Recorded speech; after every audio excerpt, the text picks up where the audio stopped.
मी मीरा एका निमशेरी भागातल्या लहानशा दुकानात सेल्स गर्ल म्हणून काम करणारी एक असामान्य स्त्री. माझं आयुष्य साध्यासुध्या स्वप्नांनी भरलेलं. माझा नवरा अमोल एका कंपनीत साधा कामगार होता. आमचं छोटंसं कुटुंब, एक गोड कुटुंब होतं. मी, अमोल व आमचा 5 वर्षाचा मुलगा निरागस असा चिंटू. चिंटू आमच्या डोळ्याचं पारणं होता, पण त्याच्या नशिबात नियतीने एक मोठा अडथळा निर्माण केला होता. त्याला हृदयविकार होता आणि त्याचा जीव वाचवण्यासाठी आम्हाला 10 लाख रुपये लागणार होते.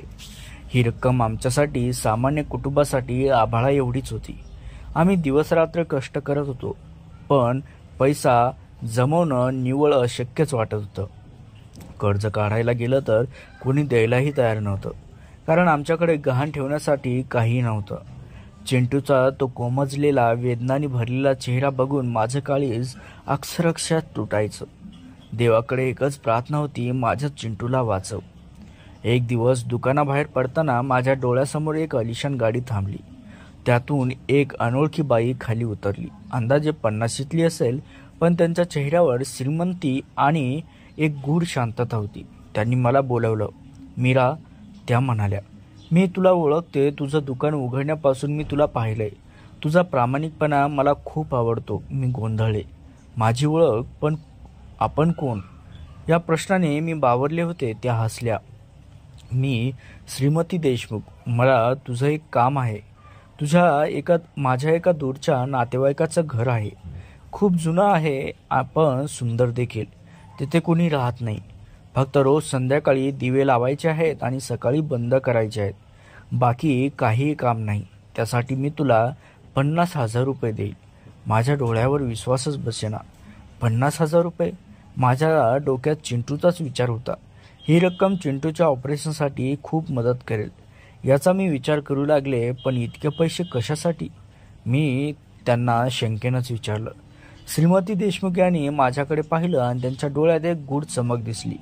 त्या घराला सवय आहे दिव्याची. ते शांत राहतं दिवे लावले तर. त्यांच्या बोलण्यात काहीतरी होतं, पण पैशाच्या गरजेमुळे मी त्यावर जास्त लक्ष दिलं नाही. मी तुला ॲड्रेस आणि चावी देते. आजपासून सुरुवात करू शकशील? त्यांनी पत्ता व चावी माझ्या हातात दिली आणि क्षणात त्या अदृश्यही झाल्या. मी अमोलला ही गोष्ट सांगितली. त्यालाही आनंद झाला, पण थोडी शंकाही आली. इतके पैसे फक्त दिवे लावण्याचे काम? काहीतरी गडबड आहे का? गडबड असती तर त्यांनी आपल्याला हे काम दिलंच नसतं. मी त्याला समजावलं, आपल्याला पैशाची गरज आहे आणि हे काम मिळाले. आमच्याकडे दुसरा पर्याय नव्हता. चिंटू आयुष्य पैशावर अवलंबून होतं आणि हे काम आम्हाला एक आशेचा किरण दाखवत होतं. त्या रात्री मी देशमुखबाईंनी दिलेल्या पत्त्यावर पोहोचले. ते घर शहरापासून थोडं दूर एका शांत आणि झाडी असलेल्या भागात होतं. रात्रीच्या मिट्ट अंधारात ते घर एका आकराळ विक्राळ प्राण्यासारखं दिसायचं. घराभोवती जुनी उंच झाडं होती आणि वाऱ्याने ती सळसळत होती. जणू काही माझ्या कानात कुजबुजत होती. मनात भीती होती, पण चिंटूच्या चेहऱ्याने मला बळ दिलं होतं. फाटक उघडताच एक थंडगार वारा आला आणि मला अंगावर काटाच आला. आत पाऊल टाकताच मला एक विचित्र वास आला, जुन्या लाकडांचा, धुळीचा आणि काहीतरी अनामिक. घरात पूर्णपणे अंधार होता. मी घाबरत घाबरत भिंतीवरचा स्विच शोधला आणि दिवे लावले. हॉलमधील झुंबर उजळले आणि त्या प्रकाशात ते घर सुंदर दिसू लागलं, पण त्यात एक गूढ भयानपणा होता. भिंतीवरची जुने चित्र, लाकडी फर्निचर, सर्व काही एका वेगळ्याच युगातील वाटत होतं. पहिल्या रात्री काही घडलं नाही. मी दिवे लावले आणि पटकन बाहेर पडले. दुसऱ्या दिवशीही तेच. हळूहळू मला त्या घरची सवय होऊ लागली, पण तरीही एक अदृश्य भीती मनात होती. मला कधी कधी घरात कुणीतरी असल्याचा भास व्हायचा. पावलं वाजल्याचा आवाज यायचा, पण मी स्वतःला समजावत होते की हा माझा गैरसमज आहे. हे घर खूप जुनं आहे, आवाज येणं साहजिक आहे, मी स्वतःला सांगत होते. एक दिवस रात्री मी दिवे लावून हॉलमधून जात असताना मला एका जुन्या फोटो फ्रेममध्ये एक फोटो दिसला. तो फोटो एका लहान मुलाचा होता, जो माझ्या चिंटूसारखा दिसत होता. त्याचे डोळे माझ्या चिंटूसारखे निरागस होते, पण चेहऱ्यावर दुःख स्पष्ट दिसत होतं. फोटोखाली निनाद असं नाव होतं. मी त्या फोटोकडे बराच वेळ बघत राहिले आणि निनादचा चेहरा माझ्या मनात घर करूनच बसला. त्या रात्री मला विचित्र असे स्वप्नही पडलं. तो निनाद नावाचा मुलगा माझ्याशी बोलत होता, रडत होता. काहीतरी सांगण्याचा प्रयत्न करत होता.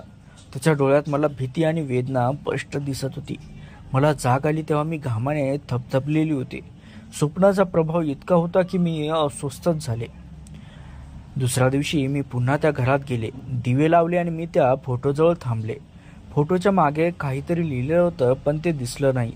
ती फोटो फ्रेम उचलून पाहिली आणि माझ्या हातातून ती निसटली. काच फुटली आणि त्यातून एक जुनी डायरी बाहेर पडली. डायरी जुनी असली तरी तिची पाने अजूनही सुव्यवस्थित होती. मी ती डायरी उघडली. ती निनादची डायरी होती. त्यात त्याने त्याच्या आयुष्यात घडलेल्या गोष्टी लिहिलेल्या होत्या. जसजसे मी ते वाचू लागले तसतसे माझ्या पायाखालची जमीन सरकू लागली. निनाद हा श्रीमती देशमुख यांचा नातू होता.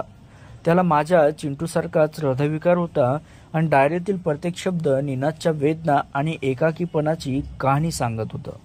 देशमुख बाईच्या मुलाने आणि सुनेने म्हणजे निनादच्या आई वडिलाने त्याच्या ऑपरेशनसाठी पैसे देण्यास नकार दिला होता. ते फक्त संपत्तीच्या मागे धावत होते आणि निनादकडे पूर्णपणे दुर्लक्ष करत होते. निनादची तब्येत खूप बिघडली होती. तो खूप रडायचा आणि अखेर तो उपचाराविना त्याच घरात मरण पावला. त्याच्या डायरीतील शेवटच्या पानावर त्याने लिहिलेले शब्द माझ्या काळजाला भिडले. मला न्याय हवा आहे. माझ्या आई वडिलांनी मला मारलंय. मला प्रकाशात राहायचंय, अंधारात नाही. आणि त्याखाली एका बँकेचा तपशील होता. त्यात एक मोठी रक्कम जमा होती, पण ती निनादच्या आई वडिलांनी वापरली नव्हती, कारण ती फक्त निनादच्या नावे होती. मला सगळं स्पष्ट झालं. देशमुख बाईंनी मला इथे दिवे लावायला सांगितलं होतं, कारण त्यांना निनादला अंधारात ठेवायचं नव्हतं. त्यांना तो न्याय हवा होता जो त्याच्या नातवाला मिळवता आला नाही. त्यांनी मला हे काम यासाठी दिलं होतं, कारण त्यांना माझ्यासारख्या एका गरजू बाईची मदत हवी होती, जी आपल्या मुलाला वाचवण्यासाठी धडपडत आहे. हे पैसे त्यांना चिंटूच्या ऑपरेशनसाठी द्यायचे होते. त्या घराला दिव्याची सवय होती, म्हणजे निनादला प्रकाशात राहायचं होतं. त्याला अंधारात ठेवणं देशमुख बाईला मंजूरच नव्हतं. मी तातडीने देशमुख बाईला फोन केला. मी त्यांना डायरीबद्दल सांगितलं. त्यांचे डोळे पाणावले. त्यांनी मला सर्व सत्य सांगितलं. त्यांना त्यांच्या मुलाला व सुनेला त्याच्या कृत्याची शिक्षा द्यायची होती, पण ते कायद्याच्या कचाट्यात सापडत होते.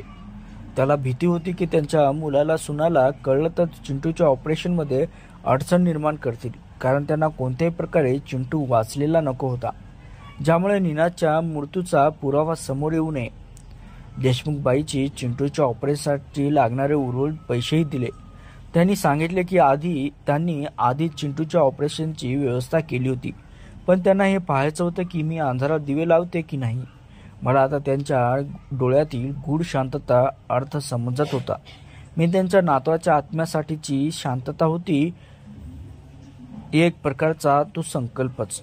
चिंटूचं, माझ्या मुलाचं ऑपरेशन यशस्वी झालं. त्याला नवं आयुष्य मिळालं. मी देशमुखबाईचे आभार मानले, पण त्यांनी मला थांबवलं. तू चिंटूला वाचून निनादला न्याय दिलास मीरा. त्याच्या आत्म्याला आता शांती मिळेल. त्याच रात्री देशमुखबाईंनी निनादची डायरी पोलिसांना दिली. डायरीतील पुराव्याच्या आधारावर निनादच्या आई वडिलावर गुन्हाही दाखल झाला आणि त्यांना त्यांच्या कृत्याची शिक्षा मिळाली. त्या गूढ घरात आता निनादच्या आत्म्याला शांती मिळाली होती आणि माझ्या चिंटूला नवं आयुष्य मिळालं होतं, तर जीवदान आणि न्यायही मिळाला होता. त्या अंधाऱ्या घरातून मला फक्त पैसे नाही तर जीवदान आणि न्यायही मिळाला होता. देशमुखबाईंनी एका मातेला मदत करून निनादला न्याय मिळवून दिला होता आणि त्या घरातला अंधार आता दूर झाला होता. निनादचा आत्मा प्रकाशात विसावला होता. मंडळी, ही गूढ अशी कथा तुम्हाला कशी वाटली नक्की कमेंट करून सांगा आणि अशाच अर्थपूर्ण कथा ऐकण्यासाठी आपल्या चॅनलला सबस्क्राईब देखील नक्की करा.